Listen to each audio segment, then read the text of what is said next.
15장 25절에서 32절까지 한 절씩 교독하겠습니다. 맏 아들은 밭에 있다가 돌아와 집에 가까이 왔을 때에 풍악과 춤추는 소리를 듣고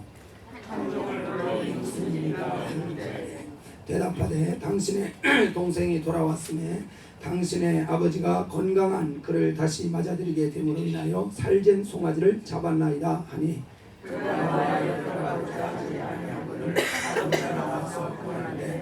아버지께 대답하여 이르되 내가 여러 해 아버지를 섬겨 명을 어김이 없거늘 내게는 염소 새끼라도 주어 나와 내 벗으로 즐기게 하신 일이 없더니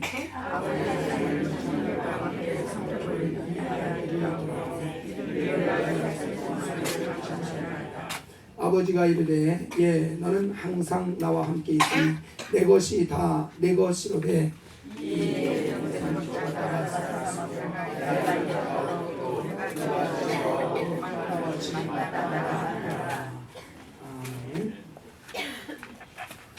예, 오늘 읽은 이 본문 말씀은 탕자의 비유라고 해서 아주 잘 알려진 그런 그 이야기입니다.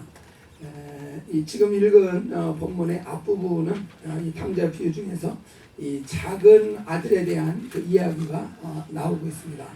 이 작은 아들 같은 경우는 아버지한테 미리 자기한테 돌아올 그 유산을 물려달라고 이렇게 얘기를 합니다.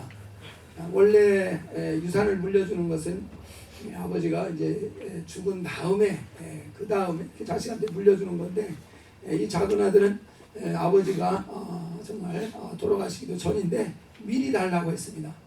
그래가지고 그 재산을 물려받은 다음에 그 재산을 다 모아가지고 멀리 떠나서 이제 그 자기 혼자 이제 아주 호랑방탕하면서 이제 살아갑니다.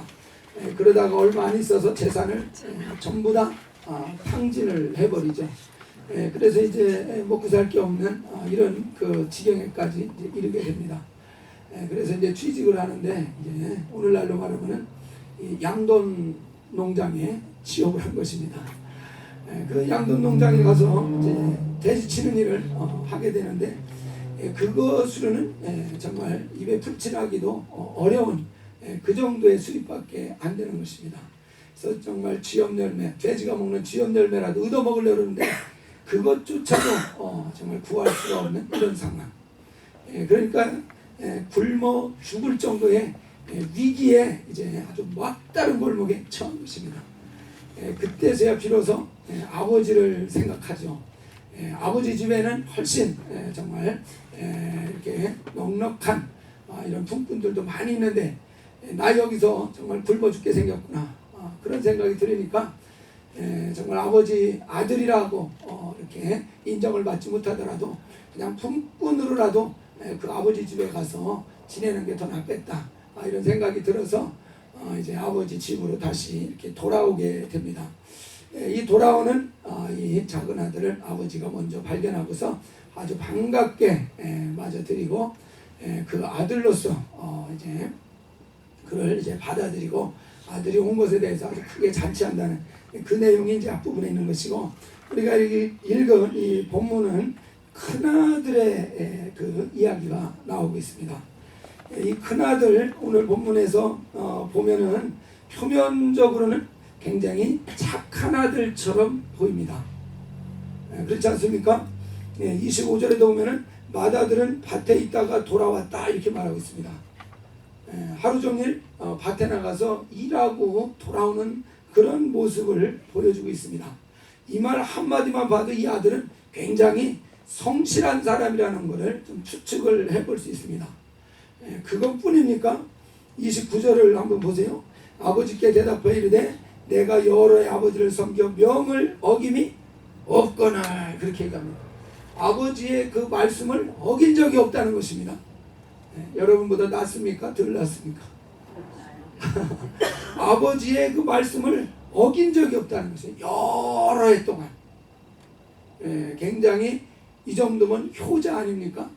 아마 이웃에서 아유 아들 잘 뒀다 이런 칭찬도 들을 만한 그런 그 모습이 이제 나와 있습니다.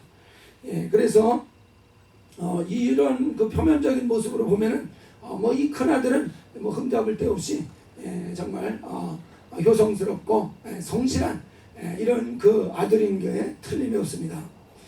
그런데 우리가 이 잠언 27장 19절 말씀에 보면은 물에 비치면 얼굴이 서로 같은 것 같이 사람의 마음도 서로 비치느니라 이렇게 말씀하고 있습니다. 이게 무슨 얘기냐면은 사람이 혼자 있을 때는 뭐 그렇게 나쁘게 보이는 사람 하나도 없습니다. 저도 좀 그런 것 같아요. 성도님들을 각각 이렇게 만났을 때는 다 참 그렇게 귀하신 분들이에요. 다 뭐 문제가 없습니다. 다 참 아름답고 귀하고 참 이렇게 열심히 살아가려고 하시고 그러나 그 열심히 살려고 하는데 그게 잘 안 돼서 참 안타깝고 그런 그 모습들입니다. 혼자 있을 때는 그래요. 근데 다른 사람과 같이 모이게 되면 상황은 달라집니다. 상황은 달라져요. 뭔가 그 이전의 모습과는 다른 모습이 드러나는 것입니다. 그래서 이것이 사람의 마음도 서로가 비춰준다는 이야기를 한 것입니다. 혼자 있을 때는 아무 문제 없습니다. 근데 다른 사람이 오면 여기서부터 문제가 생기는 것입니다. 이 큰아들이 혼자 아버지랑 살 때는 아무 문제가 없었습니다. 근데 작은아들이 돌아오면서부터 문제가 생기는 것입니다. 큰아들이 그전까지 별로 흠이 없었는데 작은아들이 돌아온 뒤로부터 이 큰아들이 벌써 금방 큰아들의 흠이 발견되는 이런 일이 일어나고 있습니다. 이 작은아들이 들어오자마자 이 큰아들이 아버지에게 불평불만을 늘어놓기 시작하는 겁니다. 그전까지는 아버지의 명을 아버지를 섬겨서 명을 어김이 없었다 그랬는데 지금 여기서는 아버지 말을 뭐 안 듣고 있는 것입니다. 그리고 아버지한테 아버지가 한 일에 대해서 잘못됐다고 원망하고 불평하고 비난하는 이런 그 아들의 모습을 보여주고 있는 것입니다.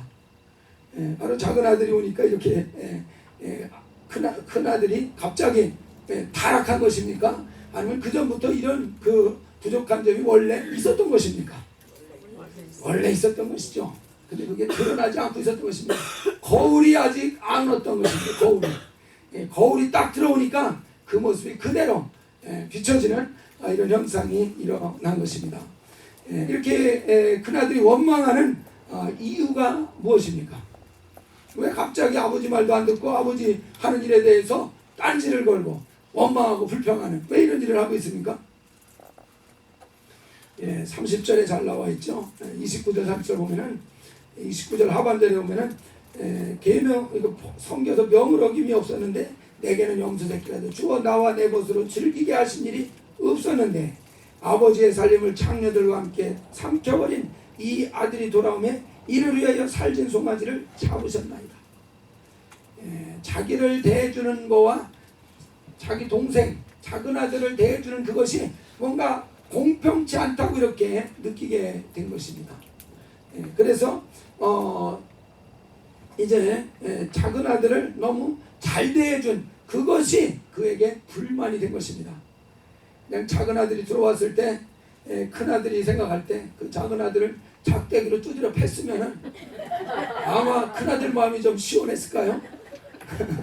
근데 그 작은 아들을 이렇게 잘 대우해서 맞아주니까 그것이 뭔가 자기보다도 더 작은 아들을 인정해 주는 것 같이 이렇게 아마 비춰졌던 것 같습니다. 그래서 이제 불평하는 이런 모습을 보여줍니다. 그래서 이 형이 지금 동생을 바라보는 시각이 어떤 것 같습니까? 동생의 그 행위를 보는 것입니다.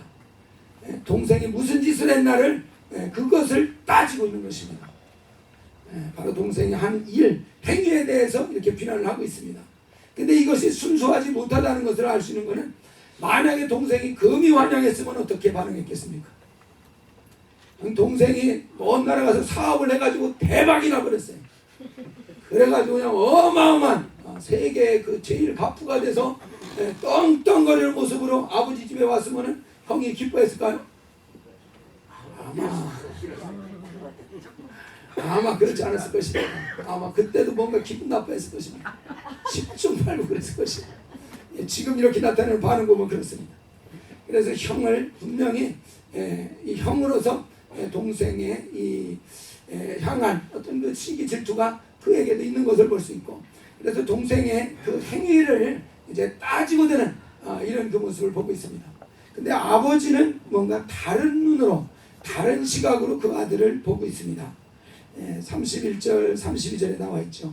아버지가 이르되 너는 항상 나와 함께 있으니 내 것이 다 내 것이거든. 내 동생은 죽었다가 살아났으며 내가 잃었다가 얻었기로 우리가 즐거워 기뻐하는 것이 마땅하니라. 왜 즐거워하고 왜 기뻐하는지를 아버지가 설명을 하고 있습니다. 그러니까 아버지는 지금 아들이 가져가서 이렇게 결항방탕하고 없애버린 이 재산에 대해서는 별로 관심이 없습니다. 그냥 아들 자체에 대해서 관심을 갖고 있는 것입니다. 그러니까 이 아들이라는 이제 존재를 중요하게 여기는 이런 그 아버지의 그 마음이 여기에서 이제 잘 나와 있습니다. 그래서 이 재산보다는 아들을 더 소중하게 여기는 거죠. 재산을 잃은 것보다 아버지는 아들을 잃어버린 것이 더 마음이 아팠던 거죠. 우리 사실 객관적으로 볼 때도 재산이 더 중요합니까? 아들이 더 중요합니까? 아들이 더 중요하죠. 아버지 입장에서는 그렇습니다.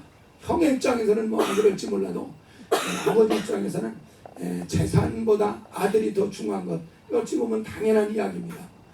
그래서 이 아들이 들어온 이것 자체만으로도 아버지는 정말 기쁘고 정말 만족하는 이런 그 모습을 이제 보여주고 있는 것입니다. 그래서 여기에서 보면은 이 큰아들은 이런 그 아버지의 마음, 아버지가 무엇을 중요하게 여기고 무엇을 중요하지 않게 여기는지, 이 아버지의 그 마음, 아버지가 가치롭게 여기는 것이 무엇인지 이런 것들에 대해서 미처 헤아릴 수 있는 이런 그 마음의 여유가 이제 없었던 것 같습니다. 이 아버지 마음을 제대로 헤아리지 못하니까 아버지 앞에서 아주 큰 실수를 하게 되는 겁니다.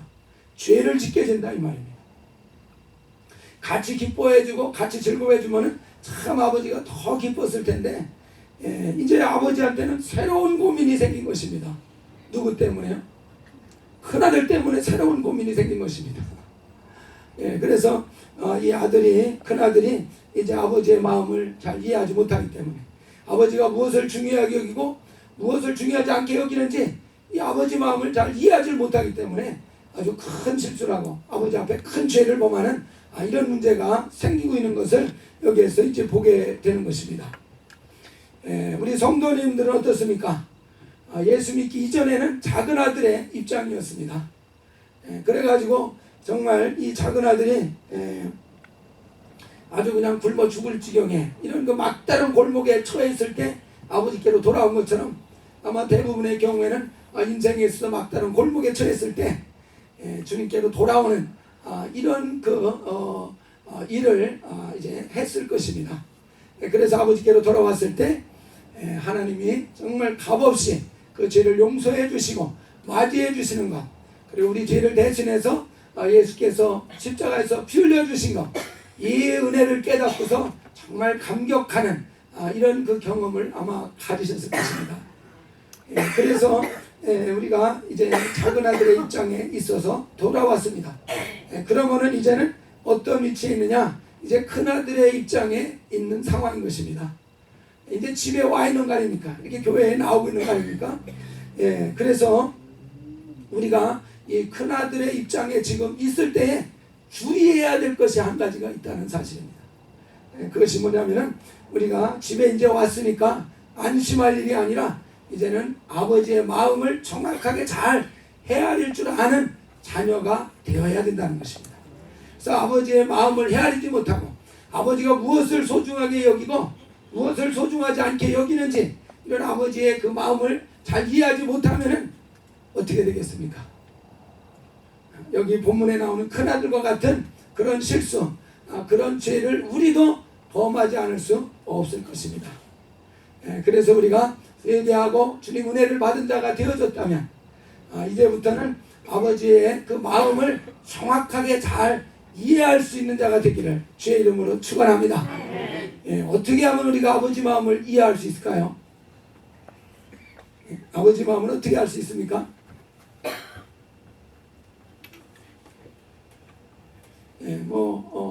아버지 마음을 우리가 좀 상상을 해서 추측을 이렇게 할 수도 있을지 모르지만은, 그러나 성경은 우리가 아버지의 마음을 아는 자들이라는 것에 대해서 아주 정확하게 말씀하고 있습니다.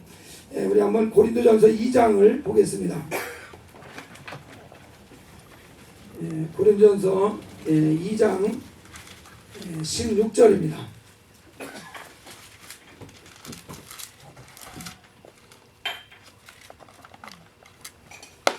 고린도전서 2장 16절 같이 읽겠습니다.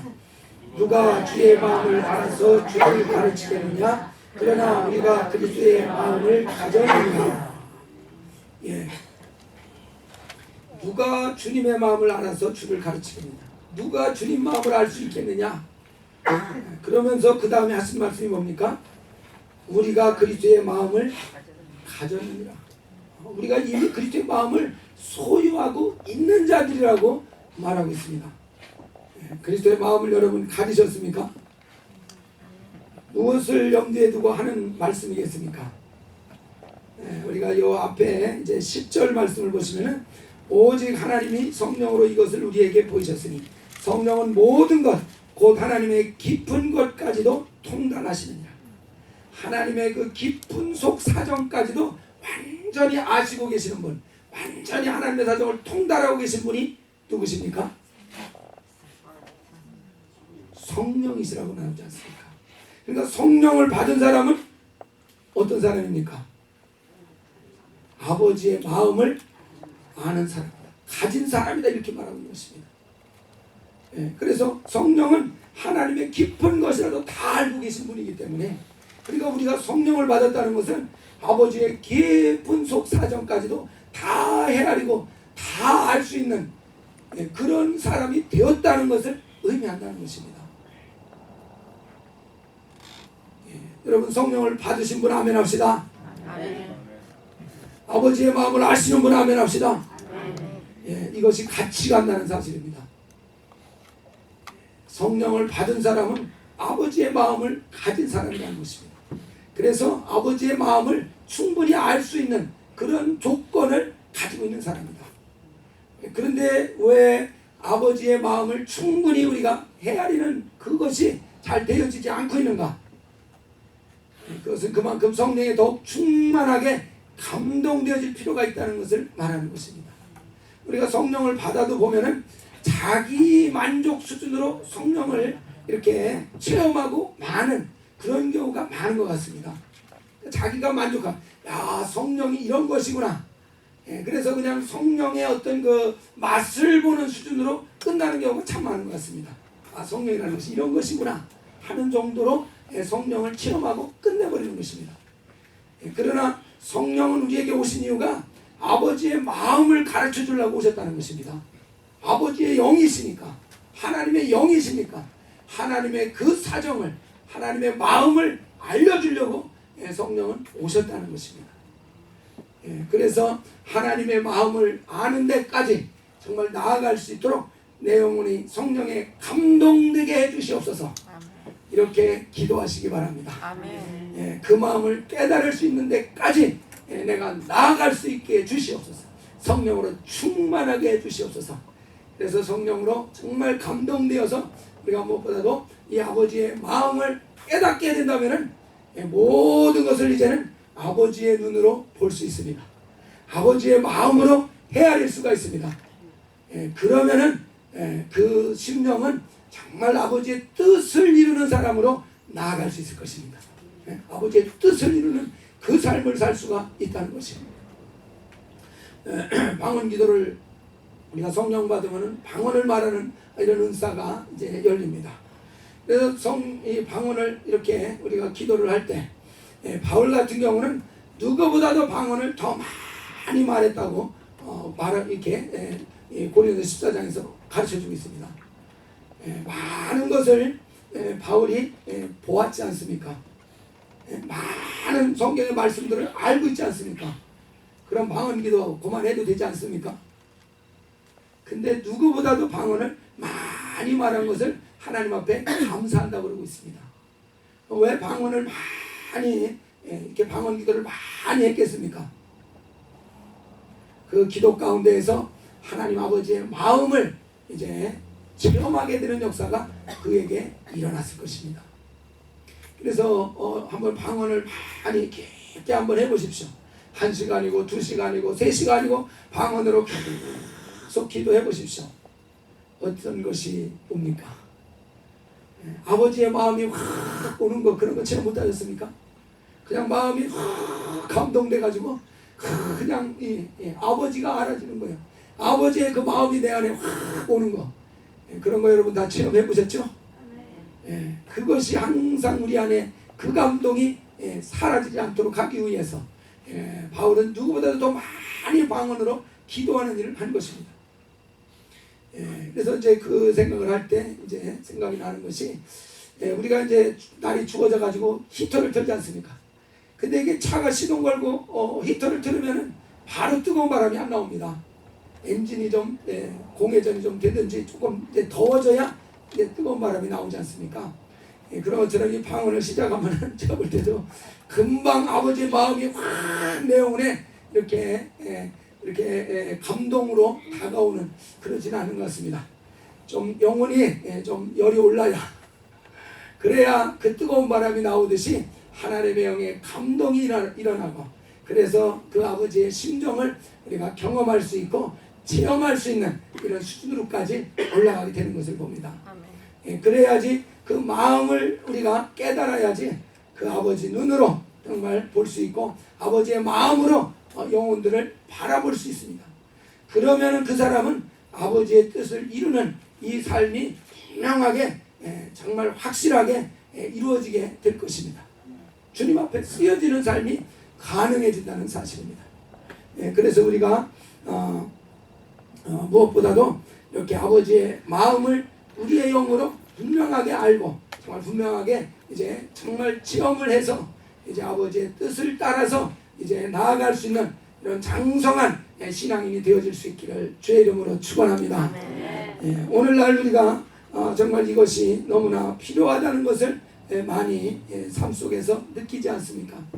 교회 안에서 신앙생활을 하지만은 그러나 그 신앙이 자라지를 않아 가지고 여전히 정말 아버지의 그 마음을 알지 못하기 때문에 여전히 자기 만족의 수준으로 이렇게 신앙생활을 하다 보니까 아버지의 뜻이 이루어지는 게 아니라 자기의 의를 세우려고 하고 자기의 의를 나타내려고 하고 자기의 공을 이제 드러내려고 하는 이런 것들이 계속해서 나타나기 때문에 이제 어려움과 좀 곤란한 일들이 이렇게 일어나는 것입니다. 우리 한번 야고보서 5장 말씀을 찾아보겠습니다. 야고보서 맨 끝부분입니다. 5장 19절과 20절 말씀입니다.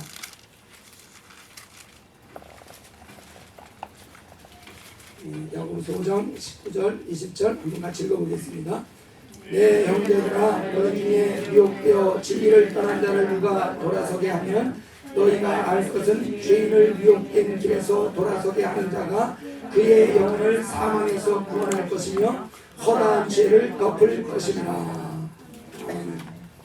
여기에서 내 형제들아, 너희 형제들 중에서 미혹이 돼서 진리를 떠난 자가 있을 수 있다는 것입니다.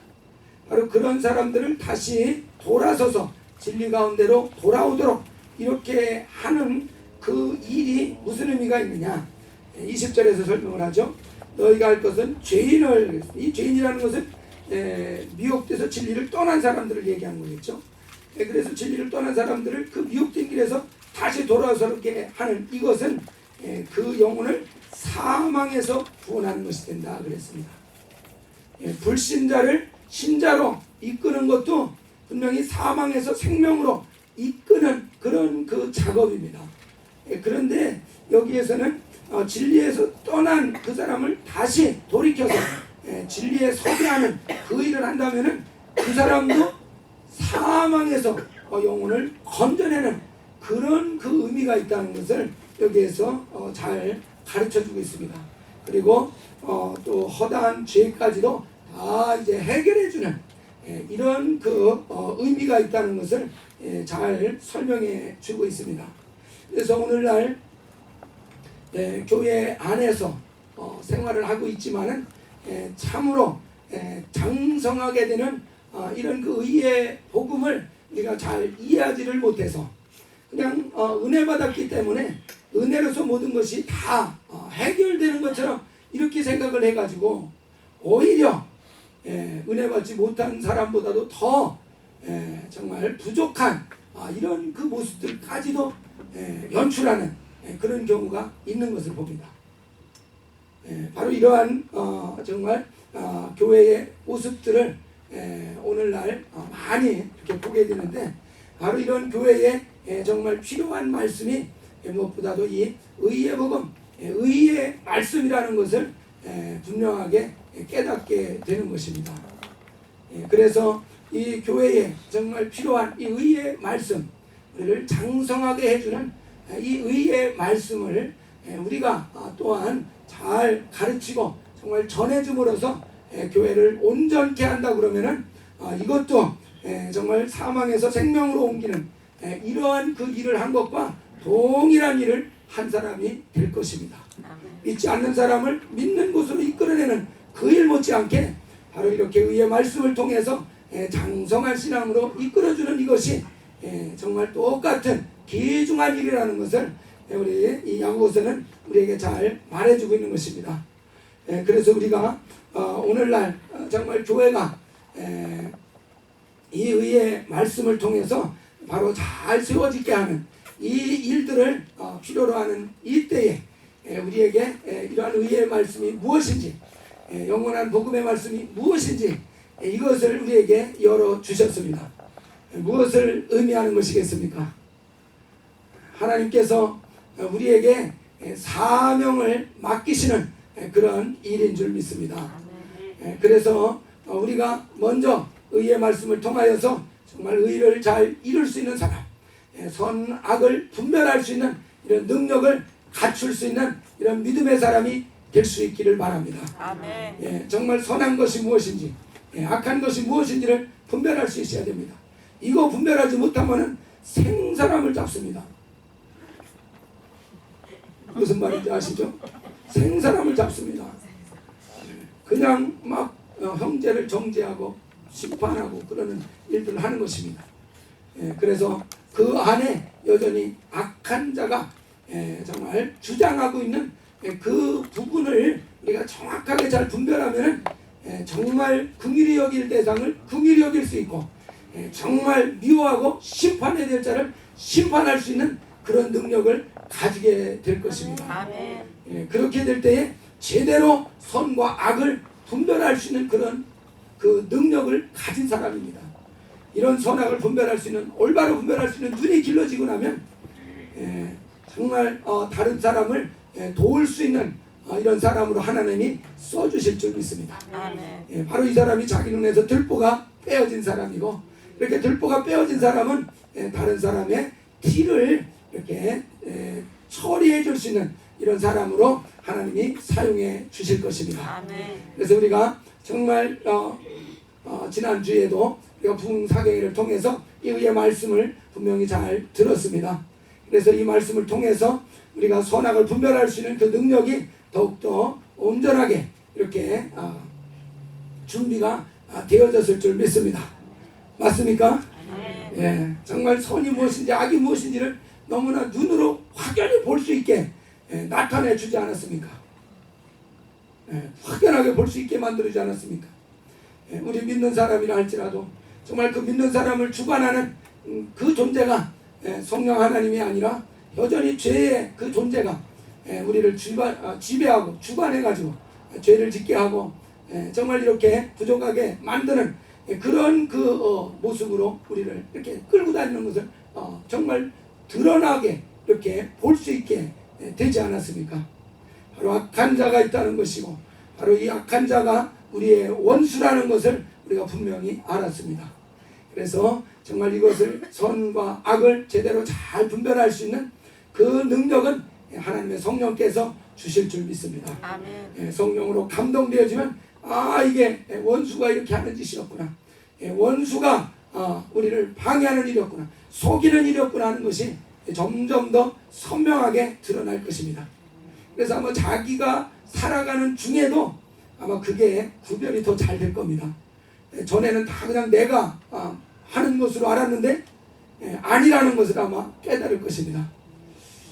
저도 그냥 아주 조금은 창피하기도 하고 그런데 그 얘기를 이제 그 감사 목사님이랑 이런저런 얘기를 하다가 제가 그 얘기를 했어요. 제가 기도하다 보면은 제 혀를 제가 입으로 물어서 깨문다 그러니까 그 말을 하자마자 그 최 목사님이 아주 그냥 돌아서 가지고 박장대서 왜 웃는 거예요. 왜 웃냐고, 왜 흉보냐고 막 내가 그랬죠. 그랬더니 그 기도할 때 저를 딱 보니까 입을 꽉 잡고 있는 것이 있다는 거예요. 입을 꽉 잡고 있다는 것이요. 그래가지고 기도하는데도 방해하는 게 있다는 겁니다. 더 자세히 하면 창피해서 그만하려고. 안 해요. 그래서 그 부분도 잘 분별해야 된다는 것입니다. 열심히 뜨겁게 크게 기도한다고 해서 그게 다 성령의 감동과 능력으로 하는 것이 아니다. 그런 부분에도 원수가 틈타서 자기가 방해하는 그런 일을 할 수 있다는 것에 대한 이야기를 하는데 깜짝 놀랐어요.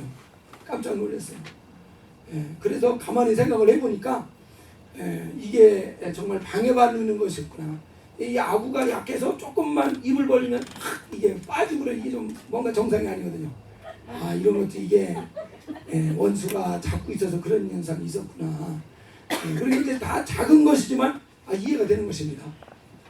그래서 이런 부분에까지도 아주 정밀하게 이제 악한 것들에 정말 붙들고 있는 부분들까지 다 하나하나 다 찾아내 가지고 다 물리치는 이런 역사가 우리 가운데 정말 온전하게 이루어졌으면 좋겠습니다. 그래서 항상 성령에 붙들려서 성령에 감동되어지면 우리가 분명히 아버지의 마음을 알 수